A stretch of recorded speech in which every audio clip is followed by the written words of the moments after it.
അസ്സലാമു അലൈക്കും വറഹ്മത്തുള്ളാഹി വബറകാതുഹു.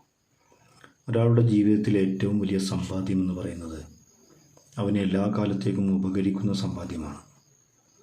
അപ്പോൾ ഒരു 63 വർഷം അല്ലെങ്കിൽ 70 വർഷം മാത്രം ഈ ഭൂമിയിൽ ജീവിക്കുന്ന മനുഷ്യൻ ഇവിടെ ഉപയോഗിക്കുന്ന ഒന്നും അവൻ്റെ യഥാർത്ഥ സമ്പാദ്യമല്ല.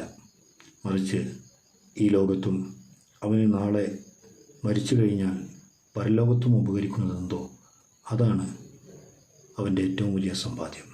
വിശുദ്ധ ഖുർആനിൽ അല്ലാഹു തആല പറയുന്നുണ്ട്, മനുഷ്യൻ ഇഷ്ടപ്പെടുന്ന അവൻ്റെ ധനങ്ങൾ, അവൻ്റെ ധനമോഹങ്ങൾ, അവൻ്റെ ആഭരണമോഹങ്ങൾ, അവൻ്റെ വാഹനത്തോടുള്ള ആർത്തി, അവൻ്റെ മറ്റു സമ്പാദ്യങ്ങളോടുള്ള, ഭാര്യമാരോടുള്ള, ഇങ്ങനെ തുടങ്ങിയിട്ടുള്ള ഭൗതികമായ എല്ലാത്തിനോടുമുള്ള ആർത്തിയേക്കാളും ഏറ്റവും നല്ലത് അവന് ആഖിറത്തിലേക്കുള്ള സമ്പാദ്യമാണ്. അലാ ഉനബ്ബിഉക്കും, മനുഷ്യ, ഞാൻ നിന്നെ അറിയിക്കട്ടെ, ഞാൻ നിനക്ക് പറഞ്ഞു തരട്ടെ, ഇതിനേക്കാളും ഏറ്റവും ഹയറായത് അത് പരലോകത്തേക്ക് ഉപകരിക്കുന്ന അമലാണ്.